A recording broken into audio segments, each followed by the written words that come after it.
પત્રાંક 195 મુંબઈ પોષ 1947 સત સ્વરૂપને અભેદ રૂપે અનન્ય ભક્તિએ નમસ્કાર. આ બોલ્ડ અક્ષરમાં ઉપર આ લીટી કૃપાલદેવે લખી છે. આ પત્રમાં સત સ્વરૂપ, સત એટલે આત્મા, આત્મ સ્વરૂપને પોતે અભેદ રૂપે પામ્યા છે, તે રૂપ થયા છે. એટલે સત સ્વરૂપને અભેદ રૂપે અનન્ય ભક્તિએ નમસ્કાર. આ શુદ્ધ આત્મા સિવાય વિશેષ પ્રેમ અમને કોઈ બીજા પ્રત્યે નથી. એના પ્રત્યે અનન્ય ભક્તિ છે. અનન્ય આવી ભક્તિ, આવો પ્રેમ અમને શુદ્ધ આત્મા સિવાય બીજે નથી. માટે સત સ્વરૂપને અભેદ રૂપે અનન્ય ભક્તિએ નમસ્કાર. માર્ગની ઈચ્છા જેને ઉત્પન્ન થઈ છે તેણે બધા વિકલ્પો મૂકીને આ એક વિકલ્પ ફરી ફરી સ્મરણ કરવો અવશ્યનો છે. માર્ગની ઈચ્છા જેને ઉત્પન્ન થઈ છે. કયો માર્ગ? મોક્ષ માર્ગ, જન્મથી મુક્ત થવાનો માર્ગ. વિતરાગ પુરુષોએ જે કહ્યો તે વિતરાગ માર્ગ. આવો જે મોક્ષ માર્ગ છે તેની ઈચ્છા જેને ઉત્પન્ન થઈ છે, જેને ખરેખર મુક્ત થવાની અંતરથી ઈચ્છા જાગૃત થઈ છે, તેણે બધા વિકલ્પો મૂકીને, પહેલાં બધા વિકલ્પો મૂકી દેવા. સૌથી પહેલાં શું કરવું? તો કે એક આ વિકલ્પ ફરી ફરી સ્મરણ કરવા યોગ્ય છે. એક વિકલ્પ વારંવાર વિચારવો કે જેને ખરેખર મુક્ત થવાની ઈચ્છા થઈ હોય તેણે. માર્ગની ઈચ્છા જેને ઉત્પન્ન થઈ છે તેણે બધા વિકલ્પો મૂકીને આ એક વિકલ્પ ફરી ફરી સ્મરણ કરવો અવશ્યનો છે, જરૂરનો છે. તે શું છે તે હવે કહે છે. અનંતકાળથી જીવનું પરિભ્રમણ થયા છતાં તેની નિવૃત્તિ કાં થતી નથી. અને તે શું કરવાથી થાય? અનંતકાળથી, અનંત પૂર્વે અનંતકાળ વ્યતીત થઈ ગયો. કેમ કે આ આત્માની આદિ નથી, સંસાર પણ અનાદિતિ છે અને અનંતકાળ સુધી રહેવાનો છે. પણ મારો આત્મા અનંતકાળથી આ ચાર ગતિરૂપ સંસારમાં જ પરિભ્રમણ કરે છે. તો તેની નિવૃત્તિ કેમ થતી નથી? વારંવાર જન્મવું, વારંવાર મરવું. પુનરપી જનનમ પુનરપી મરણમ પુનરપી જનની જઠરે શયનમ. શંકરાચાર્ય મોહમુદ્ગરમાં લખ્યું છે, વારંવાર પુનરપી જનનમ, ફરી ફરી જન્મવું, ફરી ફરી મરવું, ફરી ફરી માતાના ઉદરમાં ગર્ભમાં પડવું. પુનરપી જનનમ પુનરપી મરણમ પુનરપી જનની જઠરે શયનમ. ય સંસારે ખલુ દુસ્તારે કૃપયા મોહી પાર ઉતારે. આવા ભયંકર સંસારમાં મારો આત્મા અનાદિકાલથી જન્મ મરણ, જન્મ મરણ, જન્મું મરવું, જન્મું મરવું આજ કર્યા કરે. કૃપયા મોહી પાર ઉતારે. આવા ભયંકર સંસારમાંથી હે ભગવાન મને પાર ઉતાર, અમારા જન્મનો નાશ થાય એમ કર. અનંતકાળથી જીવનો પરિભ્રમણ થયા છતાં તેની નિવૃત્તિ કાં થતી નથી? આ જન્મ મરણ કેમ મટતા નથી? અને તે શું કરવાથી થાય? એવો કયો ઉપાય કરીએ કે જેથી આ અનાદિના જન્મ મરણ બધા નાશ પામે? થઈ ગયા એ તો થઈ ગયા, એનો તો આપણી પાસે હવે ઉપાય નથી. પણ ભવિષ્યમાં ફરી મને જન્મ મરણ કરવા જ ન પડે એનો ઉપાય શું? એ કહે છે સૌથી પહેલાં વિચારો. અને તે શું કરવાથી થાય? એની નિવૃત્તિ શું કરવાથી થાય? એના વિશે કૃપાલદેવે 5/488 ઉપર જણાવે છે.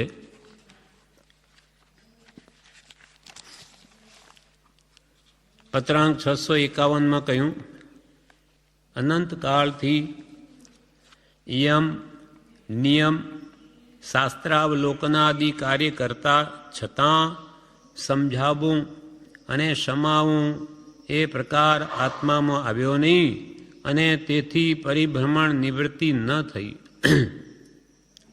અનંત કાળથી યમ નિયમ સંયમ આ પકીઓ પુનિ ત્યાગ વૈરાગ અથાગ લયો, વનવાસ લ્યો, મુખ મૌન રહ્યો, દૃઢ આસન પદ્મ લગાય દિયો, મન પૌન નિરોધ સ્વબોધ કિયો, હટ જોગ પ્રયોગ સુતાર ભયો, જપ ભેદી જપે તપ ત્યોં તપે, ઉર સહી ઉદાસી લઈ સબ पे, सब शास्त्र के नए हिये धारी हिये, मत मंडन खंडन भेद लिए, वह साधन बार अनंत कियो, तदपी कछु हाथ हजू न पर्यो.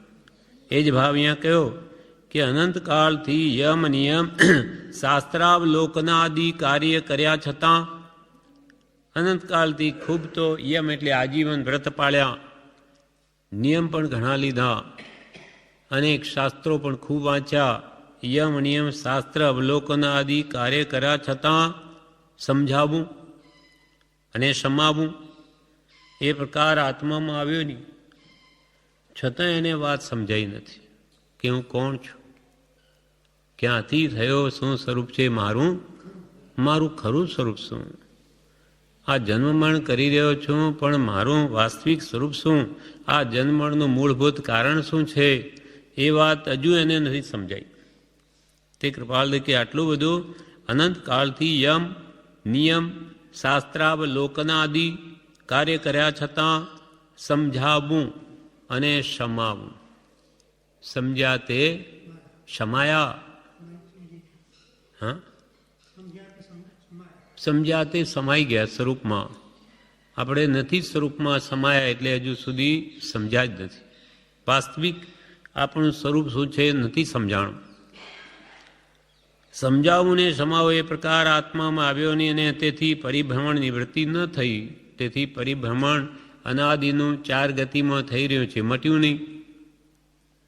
સમજાવવા અને સમાવવાનું જે કોઈ યોગ્ય કરે તે સ્વાનુપદમાં વર્તે, તે વાતને સમજે. કોનાથી? જ્ઞાની પુરુષના ઉપદેશથી સમજે અને પાછો સમાય. તે પ્રમાણે જ્ઞાનીની આજ્ઞા પ્રમાણે વર્તીને સ્વરૂપમાં સમાઈ જાય, એનું યજ્ઞ કરે, તે સ્વાનુભાવ પદમાં વર્તે, તે પોતાના સ્વભાવમાં આવે, તેનું પરિભ્રમણ નિવૃત્ત થાય. એને પછી પરિભ્રમણ સર્વકાળને માટે ટળી જાય. સદગુરુની આજ્ઞા વિચાર્યા વિના જીવે તે પરમાર્થ જાણ્યો નહીં. જાણવાને પ્રતિબંધક અસત્સંગ સ્વચ્છંદ અને અવિચાર તેનો રોધ કર્યો નહીં, જેથી સમજાવવું ને સમાવવું તથા બેનું યજ્ઞ ન બન્યું એવો નિશ્ચય પ્રસિદ્ધ છે. કૃપાલદેવે આ કારણ બતાવી દીધું. કયા કારણથી નિવૃત્તિ થતી નથી? તો કે સદગુરુની આજ્ઞા વિચાર્યા વિના જીવે તે પરમાર્થ જાણ્યો જ નથી. નાની પુરુષ ઉપાય જાણે છે કે અગમ અગોચર માર્ગ મુક્તિનો શું છે, પણ એની આજ્ઞાને વિચારી જ, એણે જે કર્યું ઉપાય બતાવ્યો તેનો એને ઊંડાણથી વિચાર જ નથી કર્યો. સદગુરુની આજ્ઞા વિચાર્યા વિના જીવે તે પરમાર્થ જાણ્યો નહીં. પરમ અર્થ ઉત્કૃષ્ટ પ્રયોજન જે આત્માને પોતાના સ્વભાવમાં લાવે તે સુધી એનો ઉપાય પણ જાણ્યો નથી. અને જાણવાને પ્રતિબંધક આત્મ સ્વરૂપ ઓળખવાને જે બાદ કરે એવા અસત્સંગ સ્વચ્છંદ અને અવિચાર તેનો રોધ કર્યો નહીં. સત્સંગ જાણીને સત્સંગને આરાધ્યો નહીં અને આરંભ પરિગ્રહમાં જ પડ્યો રહ્યો, કાં કુગુરુનો આશ્રય કર્યો, તેથી વાસ્તવિક તત્વે સમજી શક્યો નહીં, કાં સ્વચ્છંદે વર્ત્યો. મરજી પ્રમાણે પરમાર્થમાં પણ જાણે હું જ્ઞાન પ્રાપ્તિ કરી લઈશ, નહીં થાય. અનંતકાળથી જીવ નિચ્છંદે ચાલી પરિશ્રમ કરે તો પણ પોતે પોતાથી જ્ઞાન પામે નહીં. માર્ગનો જ અજાણ છે, ક્યાંથી પામે? જ્યારે જ્ઞાની પુરુષની આજ્ઞાનો આરાધક અંતર મુહૂર્તમાં પણ કેવળ જ્ઞાન પામે, એની આજ્ઞા આરાધવી જોઈએ. જ્ઞાની કહે તેમ કરવું જોઈએ. તે કર્યું ને સ્વચ્છંદે વર્ત્યો અને અવિચાર, વિચાર જ નથી. ગાઢરિયા પ્રવાહની જેમ ક્રિયાઓ કર્યા કરે, જે બાપ દાદાઓ કરતા આવે એ ધર્મના નામે કરે, કાં તો રૂઢિગત કરે, કાં લોક સંજ્ઞાએ કરે, લોકો કરતા એમ કરવું, કાં ઓગ સંજ્ઞાએ કરે, લોકો જેમ સૂર્યને તર્પણ આપે કે પીપળે પાણી ઘાલે કે જે કરતા એ કર્યા કરવું. પણ જન્મ મરણ કેમ મટતા નથી એ સંબંધી જ્ઞાનીઓ કે આ જીવ વિચારતો જ નથી. તેથી સમજાવવું ને સમાવવું થયું નહીં અને બેનું યજ્ઞ ન બન્યું એવો નિશ્ચય પ્રસિદ્ધ છે. કૃપાલ કે શાસ્ત્ર અનુસાર જ્ઞાની પુરુષોએ તો આ કહ્યું છે કે સમજાવવા અને સમાવવાનું જે કોઈ યજ્ઞ કરે તે સ્વાનુભવ પદમાં વર્તે તેનું પરિભ્રમણ નિવૃત્ત થાય. સદગુરુની આજ્ઞા વિચાર્યા વિના જીવે તે પરમાર્થ જાણ્યો નહીં. જાણવાને પ્રતિબંધક અસત્સંગ, સ્વચ્છંદ અને અવિચાર તેનો રોધ કર્યો નહીં, જેથી સમજાવવું અને સમાવવું તથા બેનું એક્ય ન બન્યું એવો નિશ્ચય પ્રસિદ્ધ છે. અત્રેથી આરંભી ઉપરની ભૂમિકા ઉપાસે તો જીવ સમજીને સમાય નિસંદેહ છે. નાની પુરુષોએ જે ભૂમિકા બતાવી, ક્રમ બતાવ્યો કે ભાઈ પહેલાં શું કરવું, તો કે પહેલાં સત્સંગ કરવો, વસ્તુ શું છે, દેહથી ભિન્ન આત્મા છે તો એ આત્મા કેવો છે અને એના શું ગુણધર્મ છે, જ્ઞાન દર્શનાદિ, અને આ શરીર તો જળ છે, રૂપરસ ગંધ સ્પર્શનું બનેલું, એમ ક્રમપૂર્વક એ વાતને વિચારે. હા, અત્રેથી એટલે જે ક્રમ અત્રેથી આરંભી જે ક્રમ જ્ઞાનીઓ બતાવ્યો આ પત્રમાં,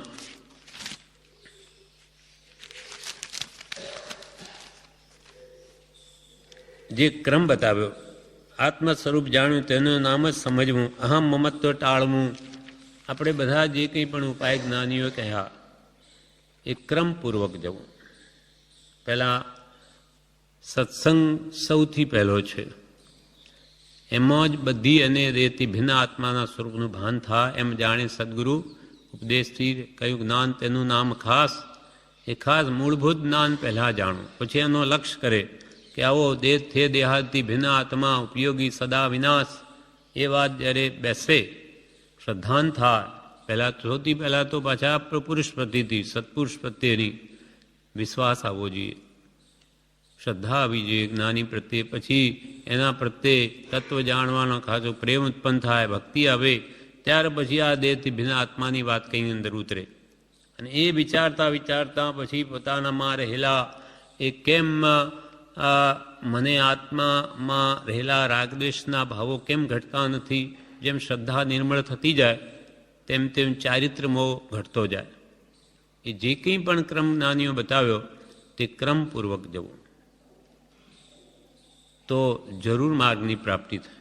એટલે અત્રેથી આરંભી ઉપરની ભૂમિકા જે ઉપાસે તો સમજીને સમા એને સંદેહ છે, એમાં કોઈ શંકાને સ્થાન નથી.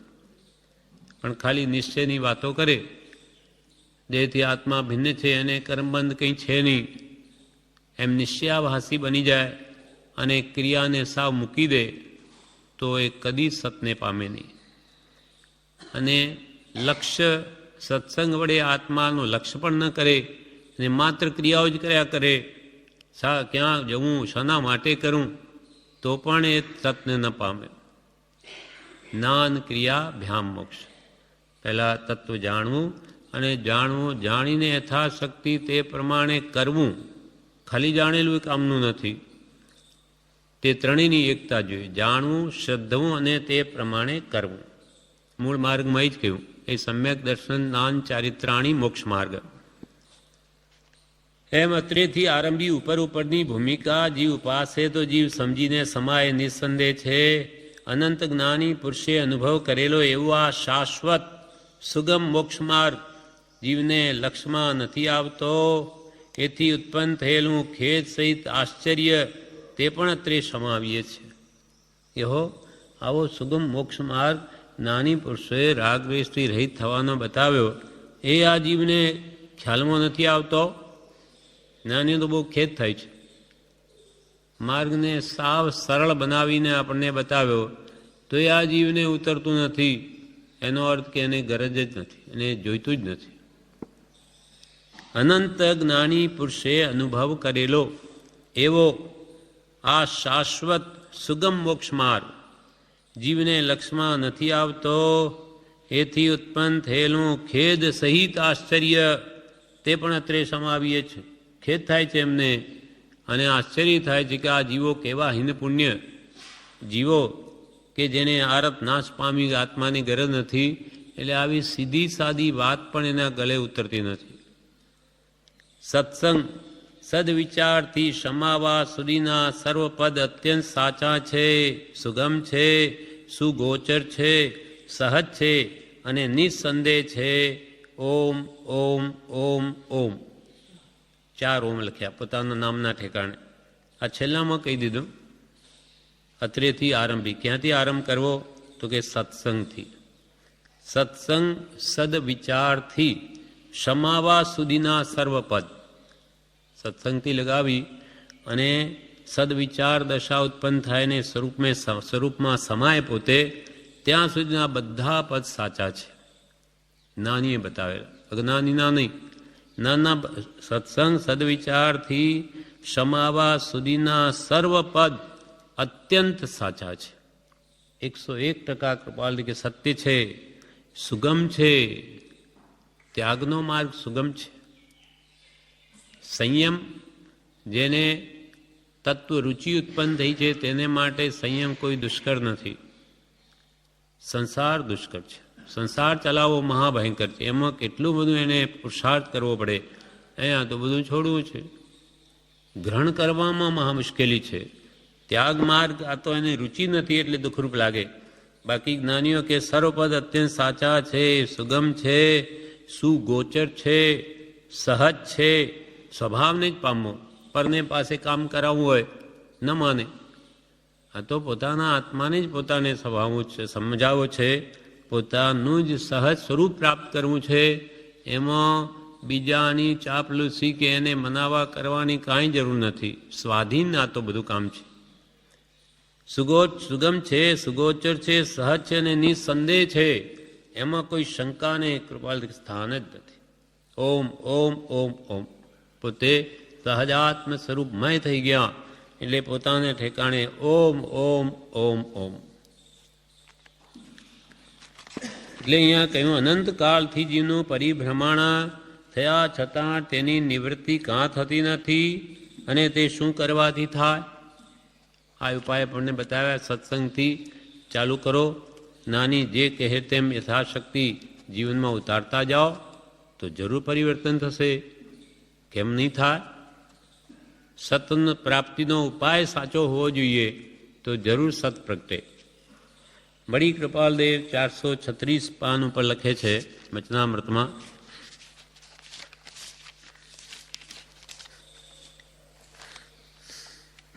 પત્રાંક 539. એ પણ એના માટે ઉપાય બતાવે કે અનંતકાળનું પરિભ્રમણ કેમ નિવૃત્ત થાય. એમાં કહે છે મુંબઈ કાર્તિક 14 સોમ 1951.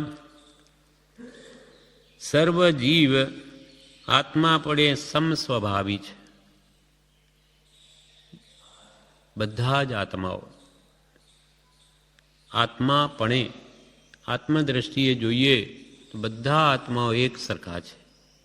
કીડીનો હોય કે હાથીનો, ભગવાન ઋષભદેવનો આત્મા હોય કે આપણો, બધાનો આત્મા એક સરખો, કોઈ ફરક નહીં. સર્વજીવ છે સિદ્ધ સમ, બધા સિદ્ધ ભગવાન જેવા છે બધા આત્માઓ. સર્વજીવ આત્મા પણ તો સમ સ્વભાવી, એક સરખો સ્વભાવ છે. એમાં એક અનંતાંશ પણ ન્યૂન અધિક નથી. હવે કે છે બીજા પદાર્થમાં જીવ જો નિજ બુદ્ધિ કરે તો પરિભ્રમણ દશા પામે છે અને નિજને વિશે નિજ બુદ્ધિ થાય તો પરિભ્રમણ દશા ટળે છે.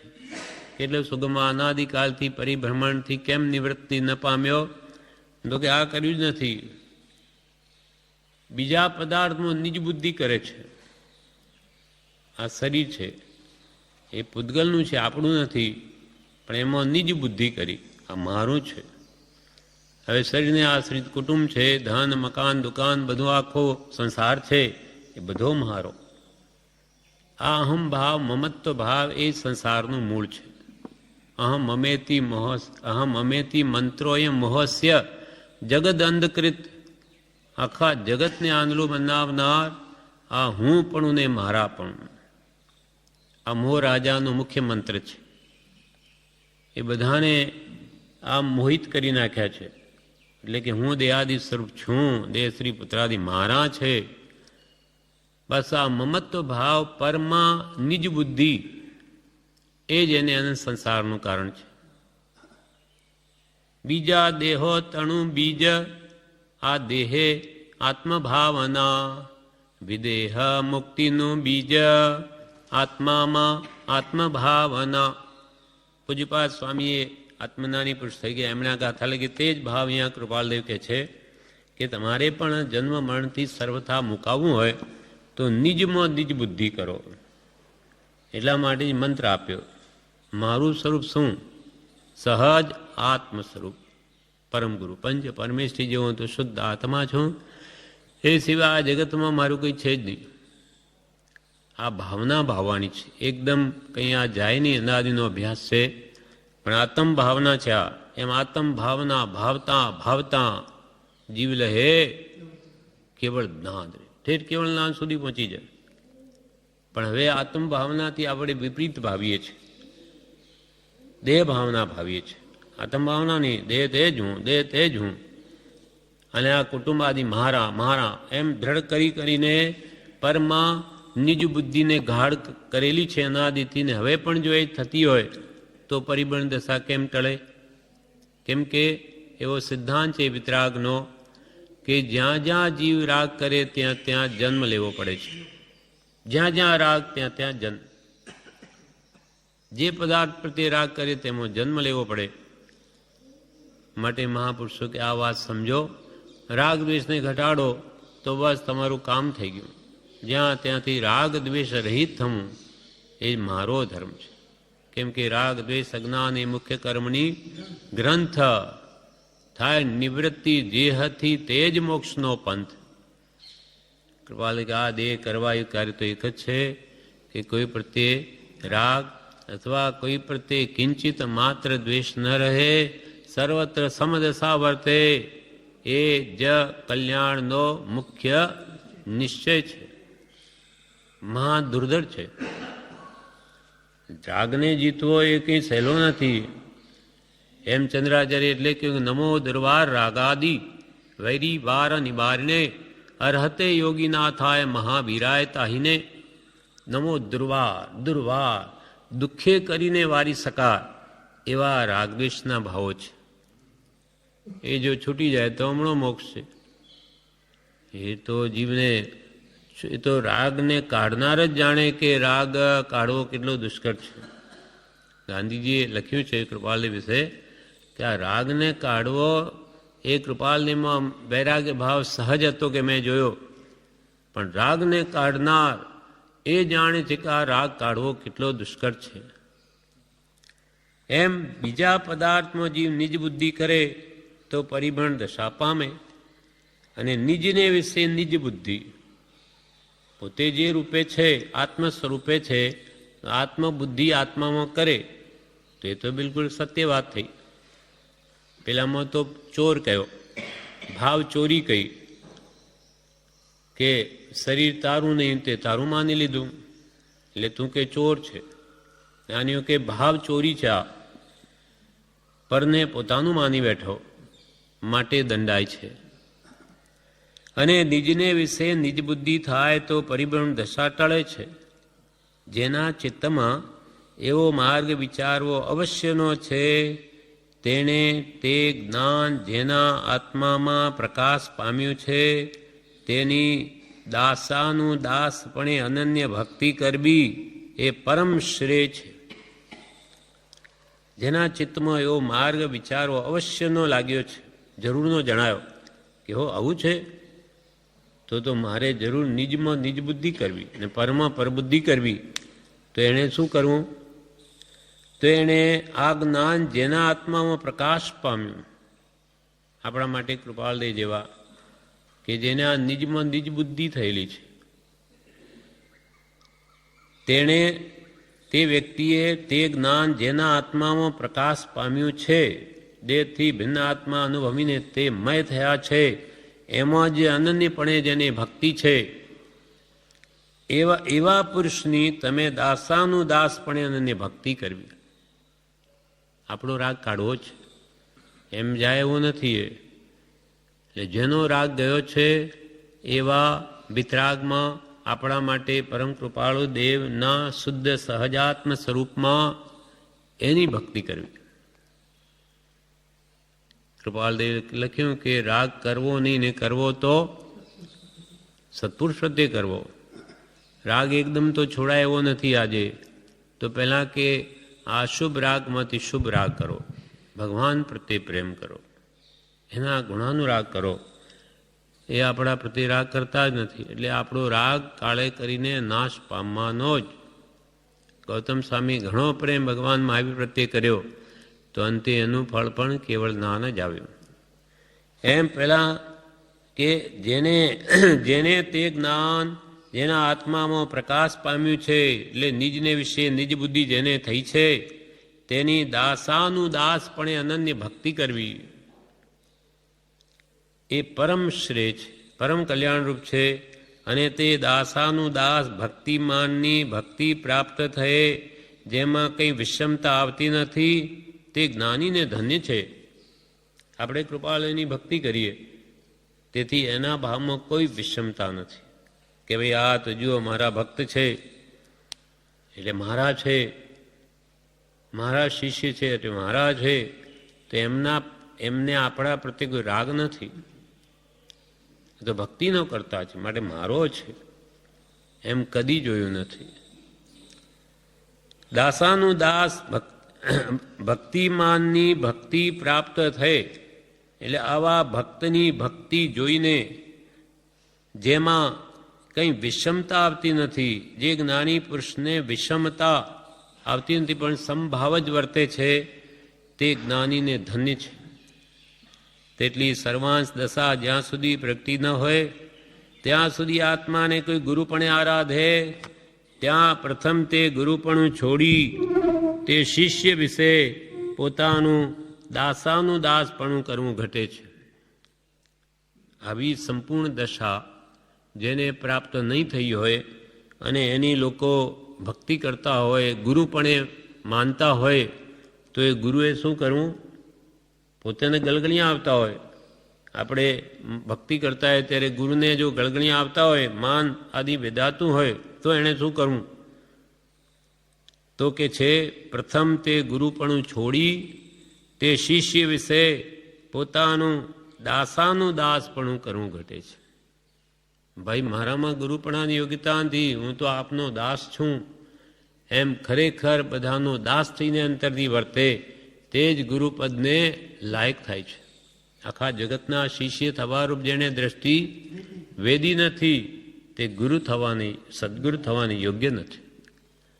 એટલે કૃપાલ કે તેટલી સર્વાંશ દશા જ્યાં સુધી પ્રગટી ન હોય ગુરુપણાની, ત્યાં સુધી આત્માને કોઈ ગુરુપણે આરાધે, ત્યાં પ્રથમ તે ગુરુપણું છોડી તે શિષ્ય વિશે પોતાનું દાસાનું દાસપણું કરવું ઘટે છે.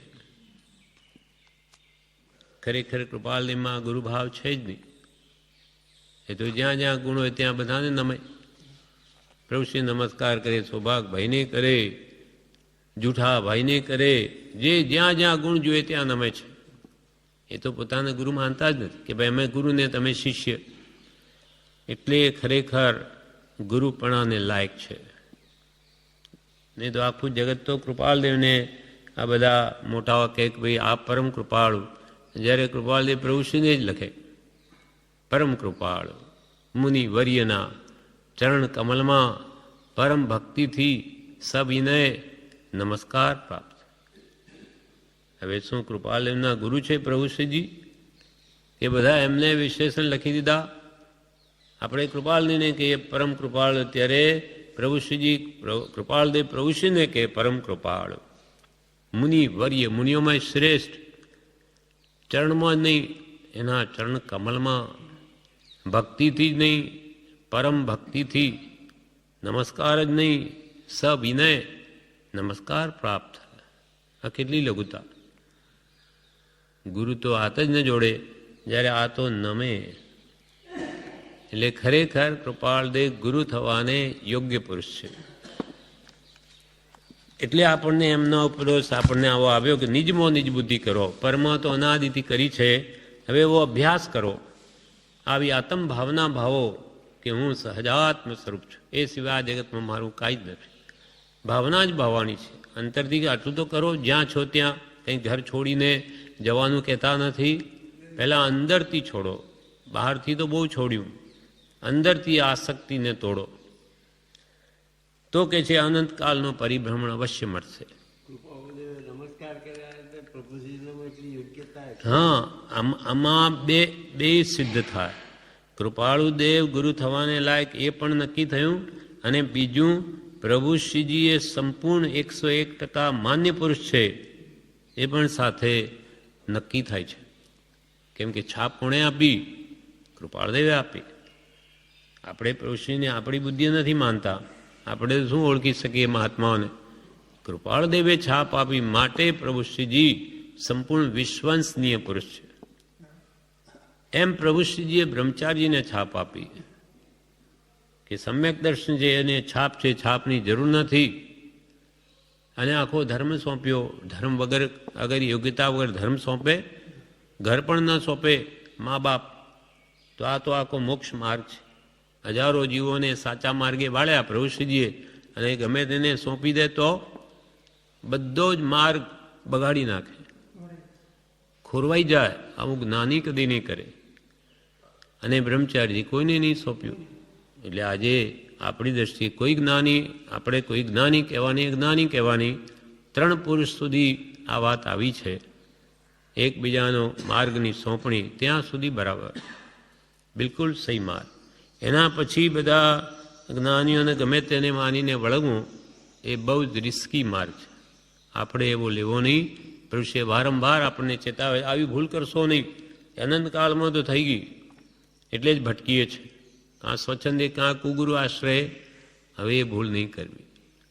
માર્ગ ઓછો કપાશે ચાલશે, મોડું થશે ચાલશે, પણ માર્ગ જ વિપરીત હોય, બતાવી દે તો આપણે સતમાર્ગથી જેમ જેમ દૂર જઈશું. જવું છે મુંબઈ, અને કોઈ ચઢાવી દે અમદાવાદના માર્ગે, ત્યાં ચાલે નહીં પણ દોડે, અથવા વિશેષ મોટરમાં કે ખૂબ ફાસ્ટથી ભલે પ્લેનમાં જાય, જેમ જેમ ઊંધી દિશાએ જાય, વધારે ઉલટો જાય, માર્ગથી દૂર જાય. એના કરતાં અમદાવાદ મુંબઈ પહોંચવું તો ભલે ને પગ પાળે જાય. માર્ગ સાચો હોય તો એ મોડે વહેલે આવશે મુંબઈ, કેમ કે માર્ગ સાચો છે બતાવનાર. પણ ઊંધે માર્ગે ચડાવી દે, ખૂબ ખૂબ પુરુષાર્થ કે તો એ ઉડતો રજડે. એટલે મહાપુરુષોએ આ વખતે આપણને એમ જ કહ્યું છે, કંઈ પણ તમારી બુદ્ધિને આગળ નહીં કરતા. ધર્મ માર્ગમાં નાની કેમ કર્યા કરો, બસ. એમાં કોઈ પણ ફલાણો એવો નથી એ તમે નહીં માપી શકો. આમાં શું ઓછું છે? મળ્યા પછી પણ શોધ જ કરે તો પછી એનો શું અર્થ? તમને આવો પરમ પુરુષ, પરમ કૃપાળુ, પરમાત્મા તુલ્ય પુરુષની તમને શ્રદ્ધા કરાવી, એના કયા પ્રમાણે કરો, પછી તમારે ભય શું છે?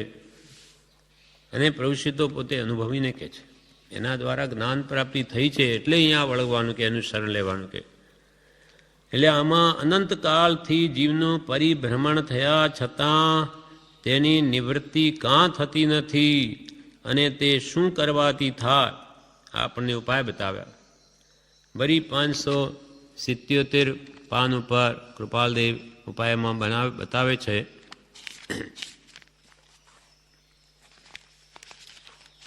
પાન 577 એમાં એમ કહ્યું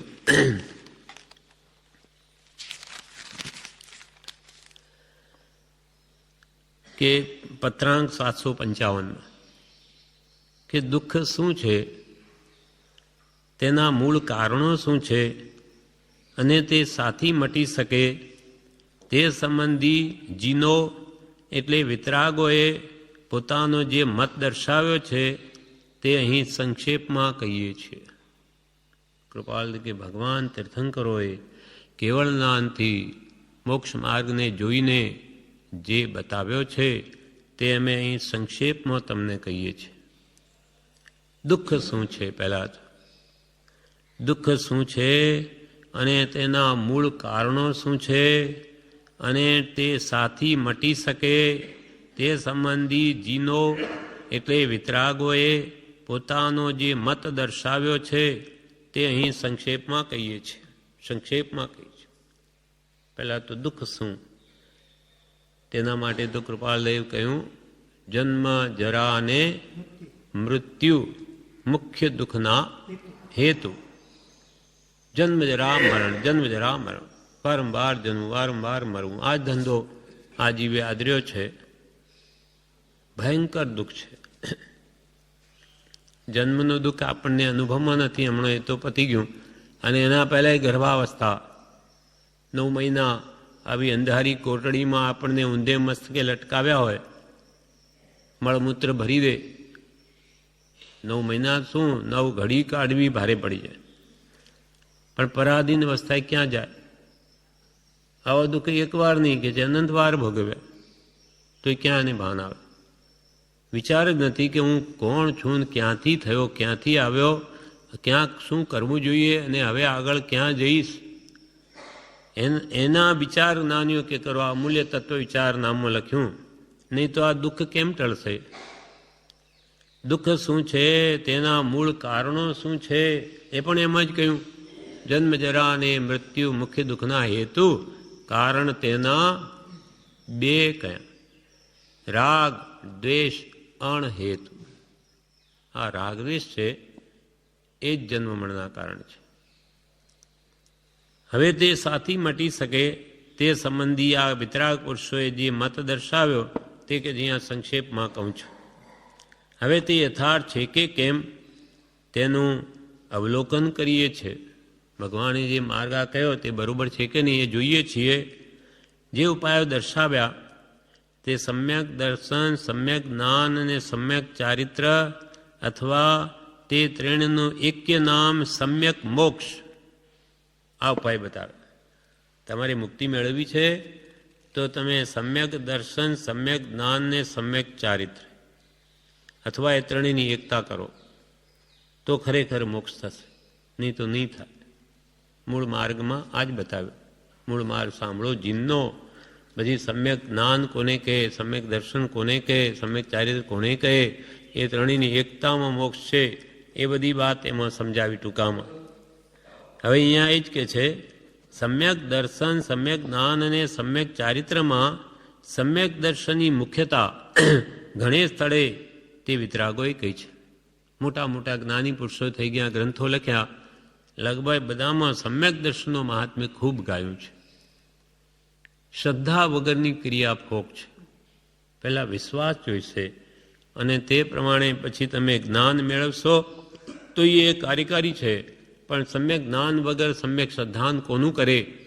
એટલે પહેલાં માટે કારણરૂપ સમ્યક જ્ઞાન મૂક્યું કે ભાઈ પહેલાં તો જાણો ભગવાનનું શું કહેવું છે, એ બરોબર જાણો, વિચારો ને પછી એની શ્રદ્ધા કરો. તમને વાત બેસે તો માન્ય કરો, અને ખરેખર માન્ય થઈ ગઈ તો તમારા જીવનમાં ઉતરવા માંડશે, સમ્યક ચારિત્ર આવવા માંડશે.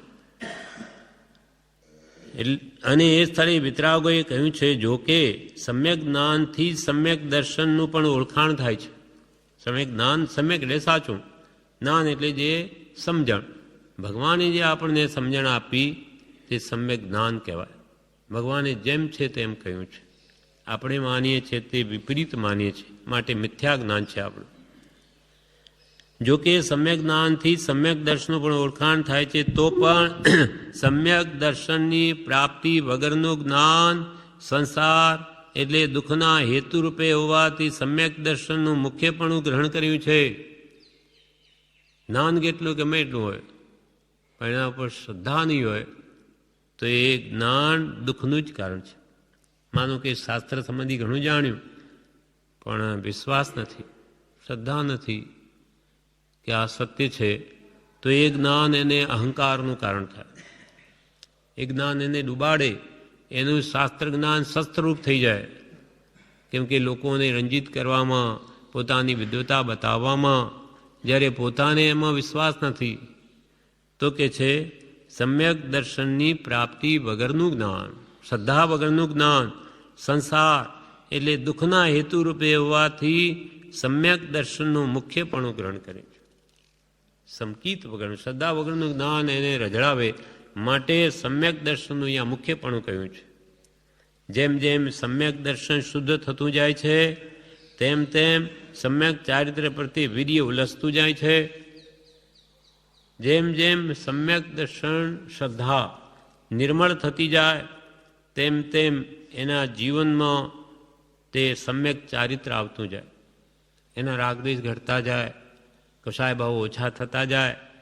કેમ કે એને શ્રદ્ધા વિશ્વાસ આવી ગયો, ભગવાને જેમ કહ્યું તે સત્ય છે એમ જ છે. જાણે પહેલાં સત્સંગથી જાણ્યા પછી એને માન્યતા થઈ ગઈ કે બસ એના જીવનમાં એ સમ્યક ચારિત્ર પ્રત્યે વીર્ય ઉલ્લસતું જાય છે અને ક્રમે કરીને સમ્યક ચારિત્રની પ્રાપ્તિ થવાનો વખત આવે છે, જેથી આત્મામાં સ્થિર સ્વભાવ સિદ્ધ થતો જાય છે. આ બધા વિકલ્પો ઘટતા જાય, ઈચ્છાઓ ઘટતી જાય, ભગવાનના વચનોમાં શ્રદ્ધા આવતા આ બધું દુઃખ છે. સંસારની બધી કલ્પનાઓ કરીને ઉપજે મોહ વિકલ્પથી સમસ્તા સંસાર, અંતર્મુખ અવલોકતા વિલય થતા ની વાર.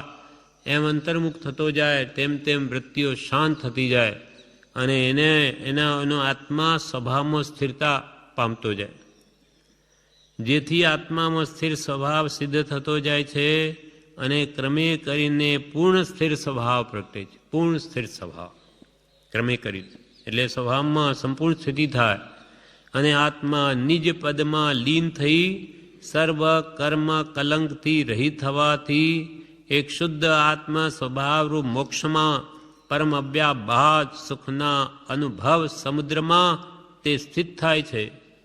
આ માર્ગ બતાવ્યો. આવી રીતે પછી ધીમે ધીમે સ્વભાવમાં સ્થિતિ આવતા કર્મ કલંકથી આત્મધ્યાન થાય. સંકિત થયા પછીની બધી વાતો એટલે આત્મામાં સ્વભાવમાં સ્થિરતા થાય. આત્મ સ્વભાવ મોક્ષમાં પરમ અવ્યાભાત બાધા પીડા રહિત જે આત્માનું સુખ એમાં અનુભવ સમુદ્રમાં સર્વકાળને માટે લીન થાય છે. સમ્યક દર્શનની પ્રાપ્તિથી જેમ જ્ઞાન સમ્યક સ્વભાવને પામે છે એ સમ્યક દર્શનનો પરમ ઉપકાર છે. તેમ સમ્યક દર્શન ક્રમે કરી શુદ્ધ થતું જઈ પૂર્ણ સ્થિર સ્વભાવ સમ્યક ચારિત્રને પ્રાપ્ત થાય. તેને અર્થે સમ્યક જ્ઞાનના બળની તેને ખરેખરી આવશ્યકતા છે. સમ્યક દર્શન ને સમ્યક ચારિત્ર એ બે લાવવા માટે સમ્યક જ્ઞાનના બળની ખરેખરી આવશ્યકતા અત્યંત જરૂર છે. સમ્યક જ્ઞાન એટલે આત્મા સાચું જ્ઞાન, સાચી સમજણ કે આ બધું વિશ્વ શું, હું કોણ, એ બધું જે કંઈ પણ આ વચનામૃત છે કે શાસ્ત્રો સત્શ્રુત રચા એની કે જે બહુ જ જરૂર છે. કેમ કે આખો દાડો આપણે કંઈ જ્ઞાની હોય તો એની પાસે કંઈ એમને પોતાના સ્વરૂપનું ધ્યાન કરતા આખો દિવસ કે એની પાસે બેસવા મળે નહીં અને એના વચનોને વાગોળવા માટે વારંવાર વિચારવા, તેના માટે આ સત્શ્રુત જે છે સત્શાસ્ત્રો એ પરમ બળવાન કારણ છે. એ સમ્યક પ્રાપ્ત થાય તેને અર્થે સમ્યક જ્ઞાનના બળની તેને ખરેખરી આવશ્યકતા છે. તે સમ્યક જ્ઞાન પ્રાપ્તિનો ઉપાય વીતરાગ શ્રુત અને તે શ્રુત તત્વોપદેષ્ટા મહાત્મા છે. સમ્યક જ્ઞાન ક્યાંથી મેળવવું? તો કે જ્ઞાન જ્ઞાની પાસેથી મેળવવું. ત્યાં છે જ્ઞાની, ક્યાં લેવા જઈએ? તો કે ભાઈ એમનું કહેલું આ આપણા માટે વચનામૃત, તેને વાંચો, વિચારો. આ વિતરાગ શ્રુત છે. આ શાસ્ત્ર જ્ઞાન આપણને રાગ રહિત કરે એવું છે, એમાં કોઈ રાગને પોષણ નથી. અને બીજું છે તે શ્રુત તત્વોપદેષ્ટા મહાત્મા. એ શ્રુતને કેના એવા જ્ઞાની પુરુષ છે, એના દ્વારા તમે સમ્યક જ્ઞાન જાણો. વીતરાગ શ્રુતના પરમ રહસ્યને પ્રાપ્ત થયેલા અસંગ અને પરમ કરુણાશીલ મહાત્માનો યોગ પ્રાપ્ત થવો અતિશય કઠણ છે. સદભાગ્યોદયના યોગથી તે યોગ પ્રાપ્ત થાય છે, એમાં સંશય નથી. વીતરાગ શ્રુતના પરમ રહસ્યને પ્રાપ્ત થયેલા એવા અસંગ અપ્રતિબદ્ધ વિહારી પરમ કરુણાશીલ એવા આત્મજ્ઞાની મહાત્માઓનો યોગ થવો તો અતિ દુર્લભ છે. મહદ ભાગ્યોદયના યોગથી તે પ્રાપ્ત થાય છે, એમાં સંશય નથી.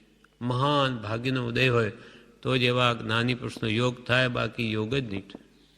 આપણને એક પ્રત્યક્ષ માનો કોઈને તો ન થયો તો પણ આજે કૃપાળુદેવનો યોગ પ્રભુશ્રીને થયો, પ્રભુશ્રીજી બ્રહ્મચારીનો થયો, એમણે આખો માર્ગને ખુલ્લો કરી મૂક્યો, સ્પષ્ટ કરી દીધો. એટલે આપણા માટે તો આજે પ્રત્યક્ષ યોગ છે. કૃપાળદેવની મુદ્રા એની, એમાં કોઈ ફરક નહીં. ભગવાન 7 મુદ્રા, ભગવાન મહાવીરમાં તો 2500 વર્ષ એક મુદ્રા મળે નહીં, એટલે આપણે આકારથી મૂકીએ. વચનમાં કોઈ ફેરફાર, એના એ જ વચનો જે પ્રત્યક્ષ હતા તે કહેતા એનું એ જ છે. તો આજે પણ એને પ્રત્યક્ષ તુલ્ય માની. કૃપાલદેવ 609મા પત્રમાં કહ્યું કે જ્ઞાની હાજર ન હોય તો એના વચનોને પ્રત્યક્ષ સત્પુરુષ તુલ્ય માની જો તમે આરાધો તો આજે પણ સમ્યક દર્શન થાય. તમને વાત શ્રદ્ધાનમાં આવી જશે, બેસી જશે કે હું દેહથી ભિન્ન આત્મા છું, નિત્ય છું, આત્મશુદ્ધિ છે આખી, ફરી શું જોઈએ. આજે તો બધું મળી ગયું. સૌભાગભાઈને આત્મસિદ્ધિ મળી એટલે સૌભાગભાઈ ફરી લખે છે કૃપાલદેવને કે બસ હવે તો મને બધું જ મળી ગયું, હવે મારે કાંઈ જોઈતું નથી, કાંઈ જોઈતું નથી. જે જોઈએ બધું એમાં આવી ગયું. પોતે વિદ્વાન, બધું ઘણા યોગ્યતા ઘણી હતી, એમને લાગ્યું કે હો આમાં તો બધું આવી ગયું. પછી છે જોઈએ છે શું? જેણે આત્મા જાણ્યો તેને સર્વ જાણ્યું, અને સર્વ જાણવાનું ફળ એક આત્મપ્રાપ્તિ. તો એમાં તો આત્મા કેવી રીતે છે? નિત્ય જ છે. હા, અનુભવ એ તો ચિંતા મણિરતન, અનુભવ હે રસકૂપ, અનુભવ માર્ગ મોક્ષ કો, અનુભવ મોક્ષ સ્વરૂપ. એ આત્મા અનુભવ તો જે ભોગવે જ જાણે. તૃણ માત્ર છે ખરેખર. આ બધો આનંદ આપણી સમજણમાં જ છે. વાત સમજાઈ જાય કે બેસી ગયું, બાકી આનંદ કોઈ બહાર છે જ નહીં. કૃપાલ કે સુખ એ અંતર આત્મામાં રહ્યું છે. અંતરનું સુખ અંતરની સમશ્રેણીમાં છે. તે થવા બાહ્ય પદાર્થો સંબંધીનું આશ્ચર્ય ભૂલ. બહારના કોઈ પદાર્થ સુખ છે જ નહીં. એ તો આપણે કલ્પના કરી લીધી કે ખાવામાં સુખ, જેમ કે તો ખા કરી એક સમય એવો આવે કે પેટ ભરાઈ ગયું, બસ બસ બસ તો વળી ખા. તું કે આમાં સુખ છે બહુ, તને ભાવે છે આ તો ના, હવે તો મને આ દુઃખરૂપ છે, હવે તો ઉલટી થઈ જશે. ભૂખનું દુઃખ હતું એ શમી ગયું, ભૂખનું દુઃખ એટલે એને શાંતિ વળી. ખાવામાં થોડું સુખ છે. સુખ તો ભૂખનું દુઃખ હતું. ભૂખનું દુઃખ ન હોય તો ખાવામાં સુખ ન લાગે. પહેલાં દુઃખ સ્થિતિ ઊભી થાય, ઈચ્છાઓ મારે જોઈએ છે, બળતરા ઈચ્છાઓની બહુ થાય એટલે વસ્તુ મળે એટલે આનંદ આવે, શાંતિ મળે કે હાસ. પણ ઈચ્છા પૂર્તિ થઈ ગઈ પછી બીજી ઈચ્છા ઊભી એટલે પાછું દુઃખ તો ઊભું ને ઊભું. એ મહાપુરુષો કે આ સંસારમાં કોઈ પદાર્થમાં સુખ છે જ નહીં. જેમ તૃષ્ણા છે, આ પૈસા ગમે એટલા મળે તો એ ક્યાં સંતોષ થાય, એટલે પાછી ઈચ્છાને વધારી દે એટલે પાછો દુઃખીનો દુઃખી. ક્ષણિક સુખ થાય કે આટલા લાખ કમાયા, વર્ષના અંતે બેલેન્સ શીટ જોઈ સરવૈયું ને પાછું બીજે ક્ષણે હવે આપણે આવતા વર્ષે એથી વધારે મેળવવા. તૃષ્ણા તો આકાશ જેવી અનંત, એટલે એને કોઈ ઠેકાણે એન્ડ આવતું જ નથી, અને હંમેશા દુઃખીનો દુઃખી જ રહે.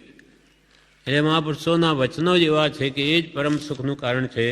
એટલે આ પત્રમાં એમ કહ્યું કે માર્ગની ઈચ્છા જેને ઉત્પન્ન થઈ છે તેણે બધા વિકલ્પો મૂકીને આ એક વિકલ્પ ફરી સ્મરણ કરવો અવશ્યનો છે.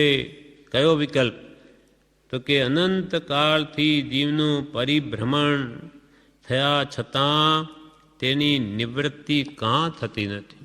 અનાદિકાળનું આ જન્મ મરણનું આ ભટકવાપણું, આ દુઃખ કેમ છૂટતું નથી, અને તે શું કરવાથી થાય?